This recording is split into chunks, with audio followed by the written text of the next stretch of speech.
তো বন্ধুরা ডিনার করতে এলাম। সারাদিন ধরে বাইরে বৃষ্টি, নিম্নচাপের ওয়েদার। তো আজকে মা রাতের বেলা একদম সুন্দর মানে জবরদস্ত সব আইটেম রান্না করেছে। তো সেটা আপনার সাথে না শেয়ার করলে কখনো হয়? এত কিছু শেয়ার করি আর এটা আজকে শেয়ার করবো না।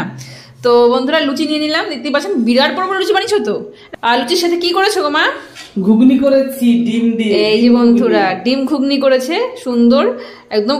ঘনত্বটা খুব ভালো হয়েছে, একদম পাতলাও না আবার খুব ঘনও না, পুরো বাজারের মতো করেছে। হ্যাঁ একদম দোকানের মতো করেছে মা আজকে ঘুগনিটা। বাহ খুব সুন্দর, একটু টেস্ট করেও দেখেছি বন্ধুরা, দারুণ হয়েছে ঘুগনিটা খেতে।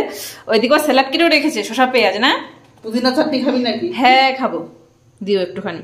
তুমি পুরো দোকানের মতো করেছো আজকে।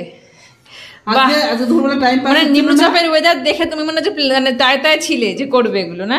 হ্যাঁ তো এই দিয়ে ডিনার করবো বন্ধুরা। 4টে লুচি নিয়েছি, আর মায়ের হাতের স্পেশাল মটর ঘুগনি নিয়েছি, আর শসা পেঁয়াজ নিয়েছি।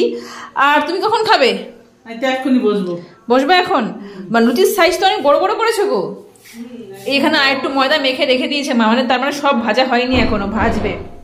তো ভাজা এখনো বাকি আছে বন্ধুরা, আমি খেয়ে নেবো একটু আগে আগে। তো মা বাবা হয়তো পরে খাবে, আরো কটা লুচি ভেজে তারপর খাবে। তো আপনারা এই বর্ষার ওয়েদারে খাওয়া দাওয়া কি দিয়ে করছেন অবশ্যই জানাবেন। আজকে আমাদের একটু স্পেশাল হলো, রাতের বেলা সহজ লুচি হয় না আমাদের। ও কাঁচা লঙ্কা দিচ্ছে মা আবার, বাবা।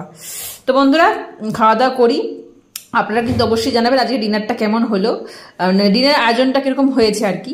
তো খেতে যাই, রাত হয়ে গেছে। তো আয়োজনটা ভালো লাগলে অবশ্যই কমেন্ট করে জানাবেন। অনেকটা ঘুগনি বানিয়েছে, মনে হচ্ছে কালকেও খেতে পারবো, অসুবিধা হবে না। 3 জন খাওয়ার পরে পড়ে থাকবো অনেকটা। আমি কালারটাও খুব সুন্দর হয়েছে লুচি, লুচি একদম সেই লালও হয়নি অনেকটা, আবার একদম সাদাও হয়নি, হালকা একটা লালচে করেছে মা। আবার কি নিয়ে এসছো? চাটনিটা? চাটনিটা পরেই দাও, ঠান্ডা হয়ে যাবে। কি ঠান্ডা হয়ে যাবে? লুচিটা। ঠিক আছে, তো খাওয়া দাওয়া শুরু করি বন্ধুরা। আজ মতো ধন্যবাদ, চ্যানেলটিকে ফলো করে পাশে থাকবেন। টাটা।